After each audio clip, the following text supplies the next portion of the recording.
Hallelujah. In the name of Lord Jesus Christ, speak, praise and thank God that this time I also have chance to study with all of you together in the NYTS. Even though it's the second year, which is online, we have a distance and time zone difference of distance. However, we are in the Lord, we are still having this wonderful opportunity together. So may the Lord guide us in the coming 5 days. We have 10 sessions. And hopefully, we can learn a lot together through the book of Proverbs. Because this time, I was given this book to share with all of you. So compared to other books, I think the book of Proverbs should be a little bit lighter, which has less historical background or deep doctrines to memorize. But this book is very unique in the Bible, and we can say it's easier to learn, however, which is very applicable to our daily life as a youth, as a future worker of the Lord. So I would like to start with the first session. We would like to introduce this book. Generally speaking, we would like to introduce and see what kind of book is this. So the book of Proverbs is located next to Psalms, which is considered one of the wisdom books. In the Bible, in the Old Testament, there are different categories of books. We have 5 books of Moses. We have history books. And then we have prophets books, which consists of major and minor prophets. But we have one section of the Old Testament, which is different than other sections, which is called the Wisdom's Book, or Book of Wisdoms, which consists of the Book of Psalms, the Book of Proverbs, the Book of Ecclesiastes, and of course, Song of Songs. So this time we have the chance to learn one of the books is Proverbs. Now, when you buy an item, whether it's electronics or a car, you always try to look at the menu first. Of course, you can jump into plugging in and try to be smart, and you can tell yourself, I don't need to look at the menus. A lot of people do this, I think especially guys, that guys think that they are natural engineer, they are smart. A lot of guys, they don't look at menus. But for girls, maybe they have more patience of learning, looking at menus.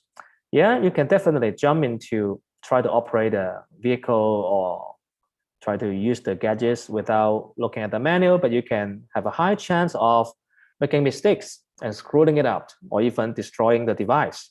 So it's better to refer to the menu. Now, how about life? Our life can only live once. It doesn't afford major mistakes. Of course, we can have small mistakes, and we should all have mistakes somehow in our daily life or when we're growing up. But however, we cannot afford major mistakes, right? If you have major mistakes, you may not have time to, first of all, you cannot undo the things that you did. Secondly, if you wasted so much time, you cannot go back, turn back the clock and say, I'm going to try it again. Now, some mistakes can be rectified, but some mistakes, you don't have second chance. So it is very important, especially in this age. Like most of you, you are in your college years. You are not a kid anymore, but at the same time, you are not fully adult because most of you are still living under the guidance of your parents, living in your parents' house. Financially, you are not independent. And you haven't started your own family yet. So it's very important to read the manual for living. So the whole Bible is a manual for our life, how to use it properly, how to receive blessing from God. However, a lot of people don't really care about the manual. But as a youth, we need to look at the manual. And among all the books, one book, which is the Proverbs, is particularly useful as a manual because it just tells you straight what to do, excuse me, what to avoid, and some warnings, some major warnings in life, and some of the things you should do in order to maximize the expected benefits of life. of a good life, of a blessed life. At the same time, this manual, the book of Proverbs, will try to avoid you some pitfall which may be coming very soon in your life. So it's better be prepared rather than get caught surprise.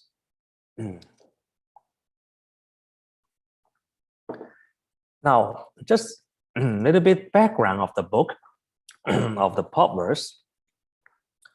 Of course, this book was not written by one person. It's a collection of sayings. Or Proverbs actually is wise saying. However, the majority of the sayings were attributed to King Solomon.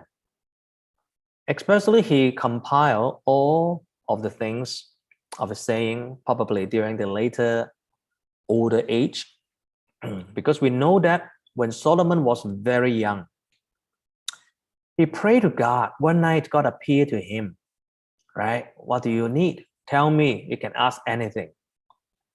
I'll give it to you. We all know the story. Then Solomon said in a dream to God, all I need is wisdom, because there are so many people in this country. How can I govern them without wisdom? And this really pleased the Lord. And the Lord has blessed him wisdom since then. And that wisdom is very profound, not only worldly wisdom, but a lot of time is spiritual wisdom. He knows everything. He knows a lot of things. So that's why probably he has kind of organized what he has said before, and plus some other works which was included in this book by other people later in the. So in the Hebrew text, in the Hebrew Bible, the book of Proverbs actually means allegory, which is kind of a parable or something symbolic, which is very unique, because if you read the book of Proverbs, it compares a lot of things, a deep saying, a deep teaching, very abstract something, teaching or wisdom can be compared to something very physical. So it sounds like an allegory in terms of literary style. As I said before, it is one of the wisdom's book. And there's a saying, if every single day you read one chapter of the book of Proverbs, because you can finish it in a month, it's 31 chapters. So if you read one chapter of Proverbs every day, you become wiser. Just like one vitamin every day, if you take it long term, it will increase your immune system, make you stronger. If you take vitamin C or calcium, vitamin B, if you take all this in a long-term daily basis, you will be healthier. Now, if you resolve as a young person from this NYTS, even though you are very busy, but if you resolve to read one chapter of the Proverbs every single day, you finish in 1 month, and if you keep going it the rest of your life, it is a proven beneficial to youth. You will become a very wise youth, more than your friends. If you know Proverbs and put it into your heart, you will be even wiser, more mature than not only your same generation, but even could be more wiser than the one who is older than you. Why? Because the word of God gave wisdom. It's not only allegory, but it is practical. There are at least 3 authors for the book of Proverbs. Chapter 1 to 29 mainly were written by King Solomon. So he was the major writer, major contributor of Proverbs. And of course, in every culture, there's a collection of wise saying. Sometimes it's called idioms, sometimes it's called 成语 in Chinese, right? Or wise saying. However, in Bible, the Bible wise saying is always true, can stand for the test over time. It's never obsolete. So King Solomon contributed most of it. In chapter 30, we have another person called Agur. His saying was also collected in the book. And the last chapter, chapter 31, is the saying or the Proverbs of Lemuel. Lemuel is a prince, is a Proverbs related to him. So there are at least 3 authors. But of course, when we talk about Proverbs, people think about Solomon because he was so wise. Now, why was he so wise? Because God has blessed him with all the wisdom. God has blessed him with all the wisdom. And if we read 1 King chapter 4, verse 30 to 32, let me have Claire Chan from Irvine to read to us. 1 King chapter 4, verse 30 to 32. Claire Chan from Irvine. Verse 30. Thus Solomon's wisdom excelled the wisdom of all men of the East and all the wisdom of Egypt. 31. For he was wiser than all men, than Ethan the Ezrahite, and Heman and Chalcol and Darda, the sons of Mahol, and his fame was in all the surrounding nations. 32. He spoke 3,000 proverbs, and his songs were 1,005. Thank you.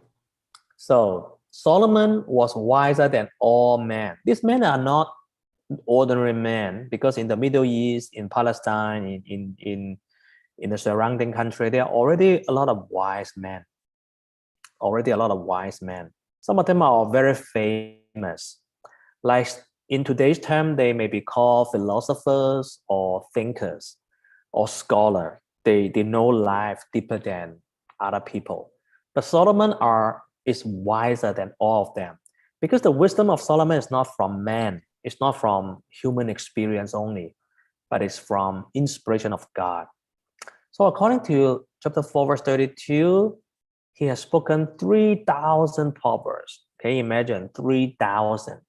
So what was recorded here in the book of Proverbs are only a selection or collection of what he said, but not every single thing that he has said, because definitely we don't have 3,000 verses here, right? We don't have 3,000 verses here in the book of Proverbs. But it's okay. I think this is what is recorded is kind of like the refined gold, the Proverbs of the Proverbs, the best of Solomon's wisdom. So you and I, if we resolve to read this book every single day, and even remember one verse of the Proverbs every day, I think it is better than to get a PhD in Harvard.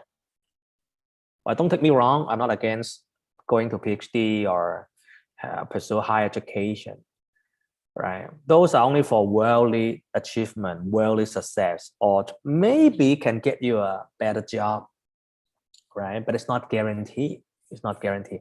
But if you have wisdom, your life will be full of God's blessing, right?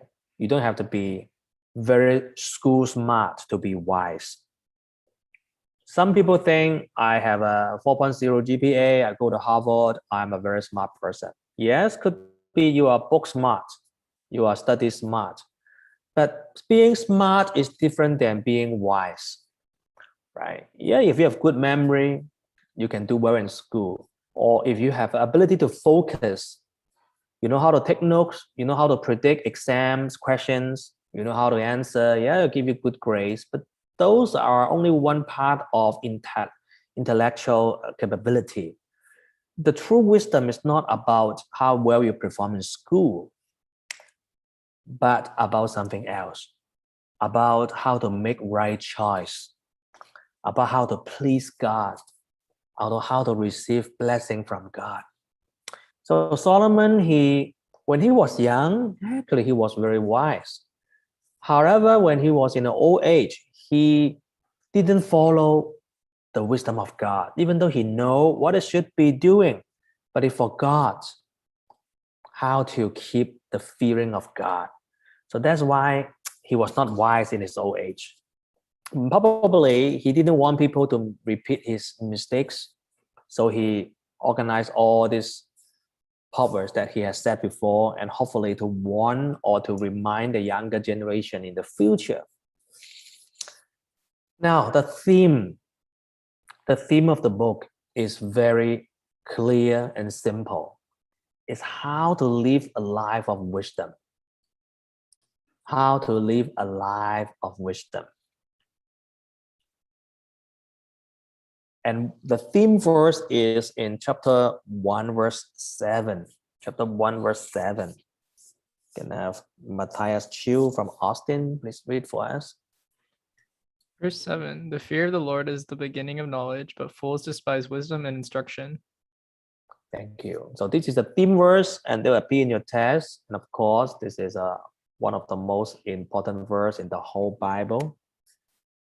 And that is very important. The beginning of knowledge. Where is the beginning of knowledge? If you go to library, there are so many books, there's so many knowledge.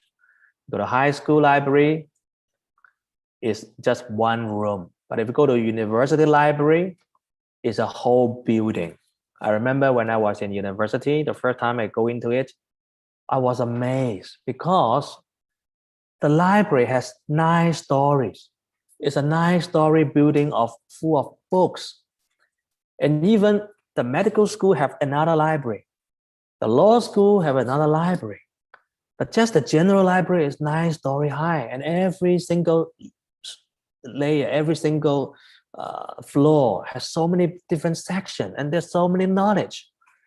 I was telling myself, even though I don't eat, I don't sleep, I stay in the library, I camping there, but in my whole life, I'm not going to finish all the book of human knowledge. First of all, I will die first before I can finish all of them, and my eye may get blinded by reading all these books. However, if I just get one thing right, then I don't need all those books. All those books are only supplementary. The most important thing I need, the beginning of knowledge, this is the most important, the fundamental of all knowledges, is about fear of God. It's about relationship with God. So once again, this book is just like a manual or a compass to teach us how to live wisely. Now, the word wise or wisdom in Hebrew word is called chokmah. It's one verse, chokmah, is very important in the Bible. In English, is translated wisdom. Actually, it's a few words in Hebrew could be translated wisdom in English. But the word which is mostly prominent and appear the most in the Old Testament is called chokmah, wisdom. If you know how to use the Bible software developed by our church, I don't know, maybe your counselor or the other teachers have taught you how to use Rima Bible app. It's very useful. You can search. Even though you don't know Hebrew or Greek, but you can use this software to help you to do Bible study. So the word chokmah appeared 141 times in the Old Testament.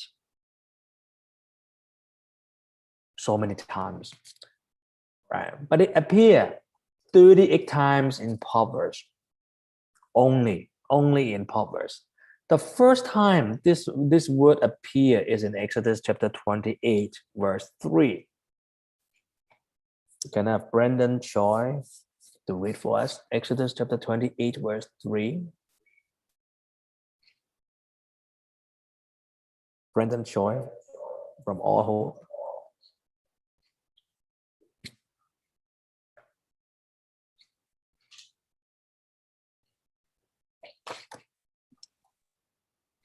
Exodus chapter 28, verse 3.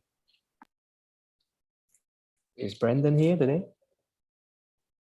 Brendan's not here.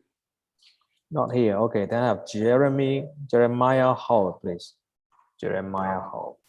28 verse 3. Tell all the skilled men to whom I have given wisdom in such matters that they are to make garments for Aaron for his consecration, so he may serve me as priest. Thank you. The first time the word chokmah or wisdom appear in the Old Testament is in here, which is referring to some skills that God have bestowed to a few persons.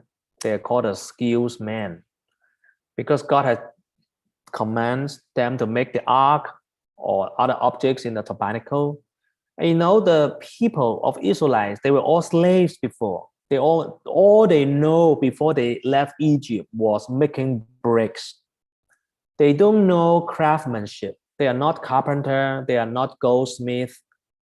They don't know anything. All they know is hard labor job, making bricks every day to build the pyramids or build the tombs.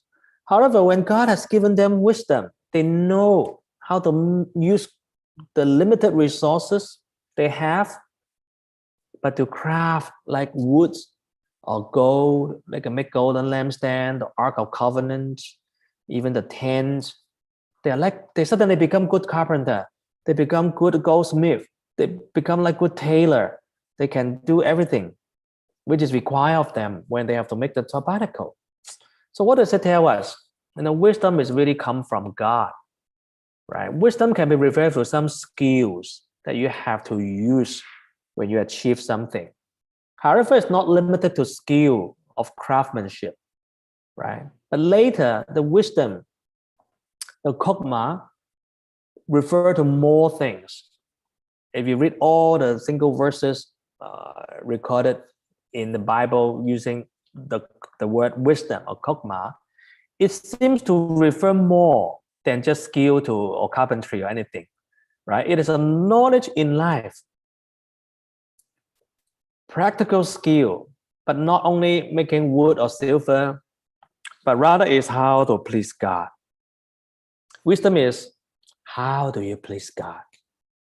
How do you live a life practically to please God? Now, if you go to work, if you know how to please your boss, you have good prospect because you may give a raise, you will be given a raise or promotion, right? Even in school, if your teacher is very happy with you, then definitely you are in a good position. In our life, we have to learn how to please people. If people don't like you, you're in trouble, right? If your friend doesn't like you, you don't have friends. If your parents doesn't like you, or you get your parents angry all the time, you're also in trouble.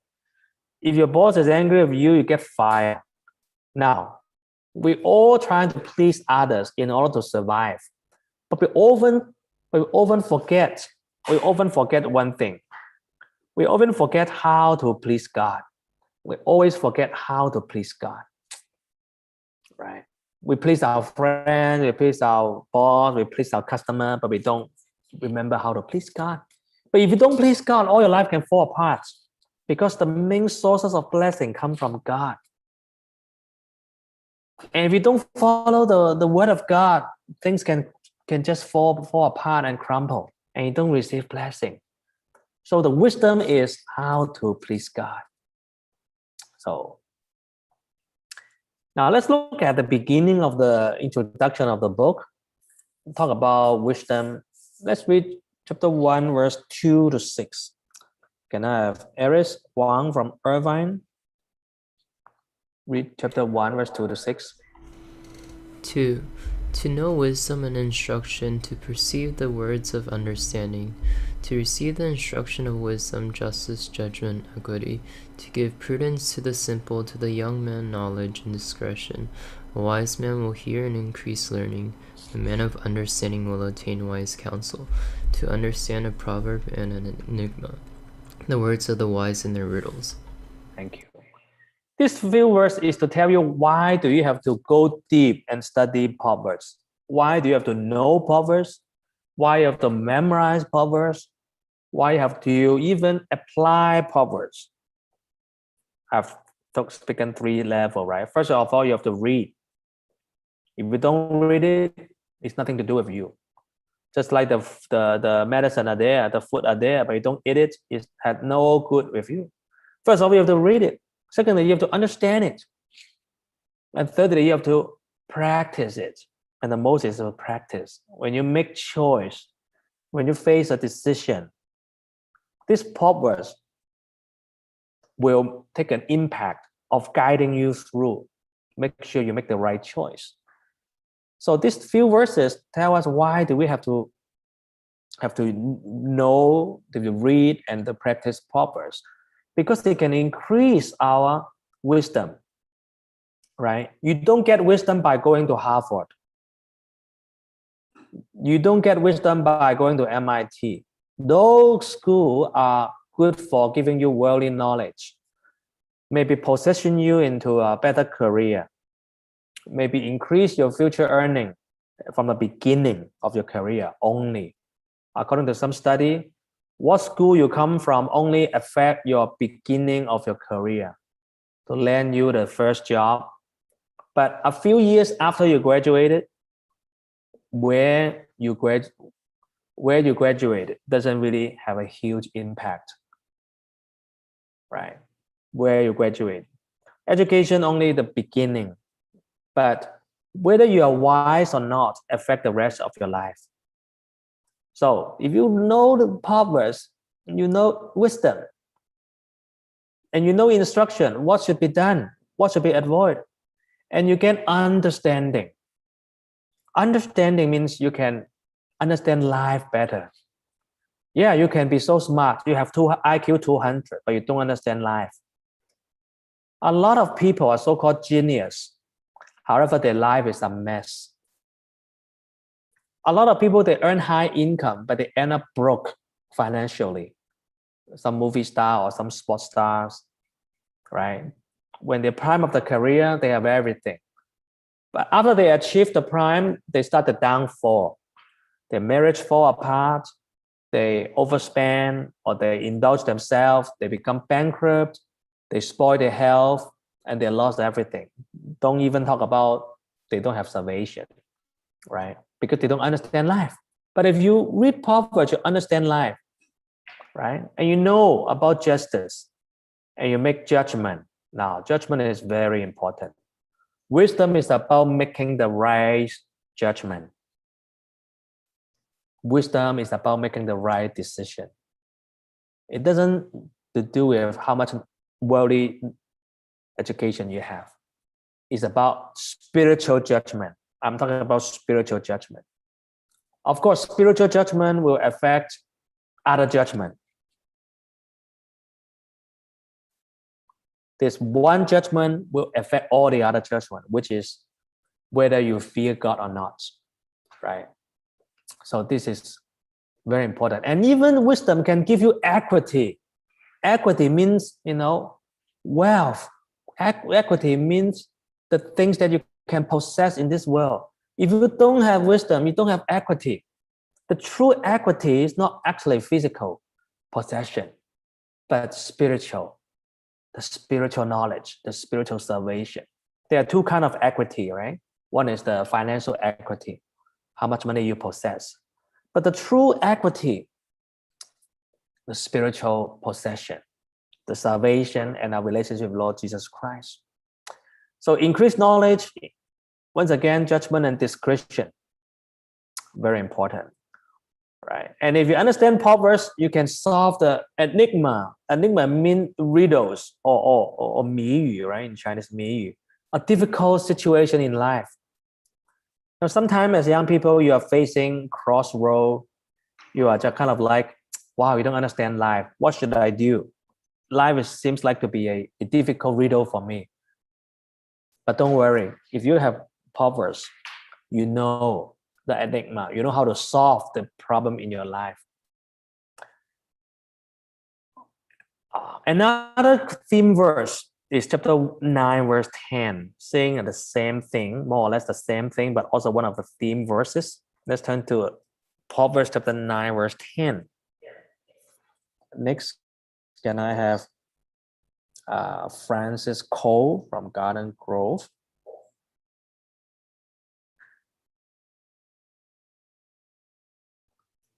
Francis Cole. Is he here? Francisco is a counselor. Oh, Francisco Cole is a founder. Okay. Noah Cole. Oh, sorry. Fear of the Lord is the beginning of wisdom, and the knowledge of the Holy One is understanding. Okay. Again, this is also a verse to be memorized. Fear of the Lord is the beginning of wisdom. Already mentioned chapter 1, verse 7. And the knowledge of the Holy One is understanding, right? So as we said before, wisdom is how to build good relationship with God. right? Yes, worldly education is important, but what is more important is how do you build good relationship with God? There's a saying in the world, right? It's not what you know, but who you know, right? Yeah, even when you get a job, it's the same. You can have the best resume, you can present, but if you don't know who the connection is, right? If you don't know the connection, you cannot get a job, right? It's not what you know, but who you know. In our life, it's the same. You can be so smart, you can be work so hard, but if God did not bless you, your life is nothing, right? So how can God bless you? You must have wisdom. You must live the life that please God. So this book talk about how to make decisions that can please God. And when you make this decision right, everything will be fine. So I say that this is the decision that affect all decisions.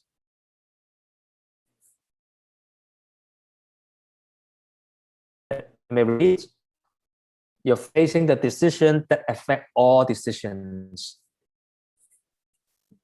Right. Recently, I saw an advertisement of Wall Street Journal. Wall Street Journal, one of the most famous newspaper in the whole world, finance newspaper, Wall Street Journal, and the advertisement say the decision that affect every decisions. Wow, I think it's quite interesting.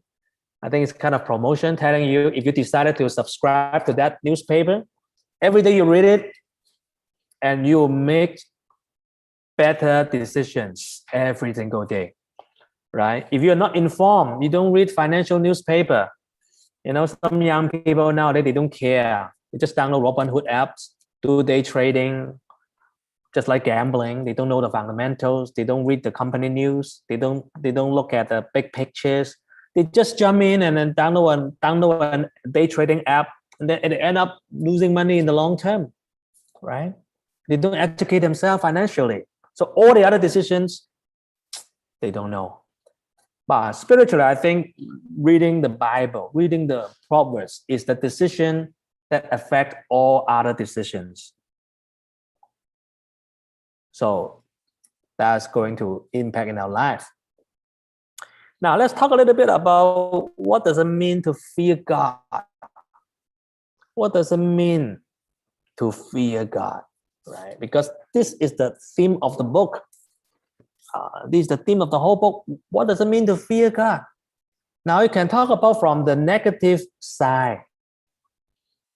Fear means afraid, literally, right? You fear of something, that means you're really afraid of it. Now, to God, we need to have some kind of feeling God is frightening sometimes. Think about God is a consuming fire. You cannot offend God, otherwise you'll be in deep trouble. This kind of fear, just like if you have a very fierce boss, right? You can't just screw things up. Or you have a very strict daddy. If you misbehave, if you disobey, he'll beat you up, right? He will discipline you. You're kind of afraid of discipline, afraid of bad things to happen. This is called fear. You got to fear God somehow, even though it sounds negative. But this is one of the way to get you away from trouble. You try to avoid being put into trouble because you cannot talk with God. God will hold you accountable. Whatever you did, you have to pay the ultimate price. And that fear of God helped Joseph to resist temptation. Let's read Genesis chapter 39, verse 9 to 10. Can our Fiona Lee from Calgary read for us? Verse 9. There is no one greater in this house than I, nor has he kept back anything from me but you are his wife. How then can I do this great wickedness and sin against God? Verse 10. So it was as she spoke to Joseph day by day that he did not heed her to lie with her or to be with her. Thank you. So this young man, Joseph, he was facing the greatest temptation of his life. When he left home, he was betrayed, he was 17, about 17. So when he was sold to Egypt, about 18 or 19, just like your age in NYTS, especially for a male, when you are in 18, 19, your body is full of hormones. You want to get to know girls. You like female body. You like to develop relationship with other people. And sexually, a lot of young people at this age, they're already very active. But for Joseph, he knows who he is. He is a Hebrew. He's a child of God. But right now, the master's wife kind of tempt him to sleep with her, dragging her, like hinting, looking at Joseph with a longing eyes.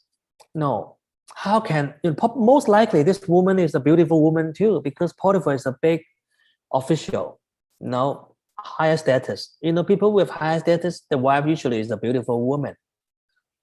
But this woman tempting Joseph every single day. But how can he resist? Joseph said one thing: how can I do such thing as sin against God? He knows what he will face if he do this. Even though nobody is watching, but God is watching. If I sleep with this woman even once, my life is finished. My life is finished. I don't know how it will be finished, but I know it will be finished. I'll lose all the blessing. God will punish me. He didn't say his master will punish him, because his master may never find out. But he knows that God will punish him. He'll be in deep trouble. He'll lose even salvation. Of course, he may not even have the idea of salvation, but he knows what hell is like, right? God will not let him go easy. So this kind of negative fear is needed sometimes. You cannot just say, oh, God is loving. God is love, right? God is fearsome. If you sin against him, you'll be in deep trouble, right? If we face temptation, we have to tell ourselves this: oh, God is fear. Yeah. Let's look at one verse to talk about this fear. Hebrews chapter 12, verse 27 to 29. Can I have Henry Lee from Toronto? Hebrews 12, verse 27. 27. Now this, yes, yet once more, indicates the removal of those things that are being shaken, as of things that are made, that the things which cannot be shaken may remain. 28. Therefore, since we are receiving a kingdom which cannot be shaken, let us have grace by which we may serve God acceptably with reverence and godly fear. 29. For our God is a consuming fire. Thank you. The key word here is what? The key word here is reverence. Reverence. Do you revere God? This means passion and awe, right? Don't just think God is love. God is, so comfort. God is fire. God is consuming fire. You cannot sin against him. Now you see the fire. Let's say you see a house is burning or the bush is burning. Do you want the fire come to you and consume you? No, you want to run away, right? You don't want to get caught in the fire. So that's why if you face temptation, immediately think about destruction. Don't think about the good aspect. Joseph, when he saw that beautiful woman, with a longing eyes, suggesting sleeping with her, nobody will find out. He didn't see a enjoyment offer or a luck. Oh, today I'm getting lucky. My master's wife kind of like me. If I sleep with her, I please her, I have good career. I have good feeling. My carnal flesh will feel very happy. And then, I have everything in the house. He didn't see that. When he saw the temptation, the offer, he saw hellfire. He saw hellfire in front of him. Now, brother and sister, fearing God means you see through the temptation is hellfire. You don't see the good side of it. You don't see the bright side of it. You see the downside of it is hellfire. Yeah, I can enjoy maybe a few minutes of lust. Yeah, I can enjoy this lots of eyes, lots of flesh, right? I can enjoy this drugs or alcohol or partying, dancing. I can enjoy dating unbelievers, the freedom. But at the same time, hellfire is waiting for you. Maybe just one step, one more step. If you cross the line, hellfire is there. So fearing God is not that difficult, right? You think about hellfire all the time, that will keep you from doing something stupid, right? But at the same time, from the positive side, fearing God means you love and respect God, right? You love God and you respect God. You love Him and respect Him. Yeah, just like your father is very, very strict. He even disciplines you. However, he loves you so much, so you don't want to hurt His feeling. Yeah, you fear Him, but at the same time, another 50% is you don't want to see Him cry. You don't want to see Him sad. You don't want to make Him disappointed on you, right? That's why you're afraid that you will do something stupid to hurt His feeling. So this is called the positive side of fearing of God. So this is the beginning concept. Everything that we are going to read in the book of Proverbs is about how to cultivate this fear of God in your life. From now you are young, even when you're middle-aged, even when you're old, remember with just one thing: fear God. I don't want to put myself into trouble. At the same time, I don't want to hurt God's feeling. Because if I put myself into trouble, I'll be in deep trouble, right? If I hurt God's feeling, if I make Him disappointed and sad, I also will not be blessed. I don't want that. So fear of God is the beginning of wisdom. We'll continue later. Let's all bow our head and pray in silence.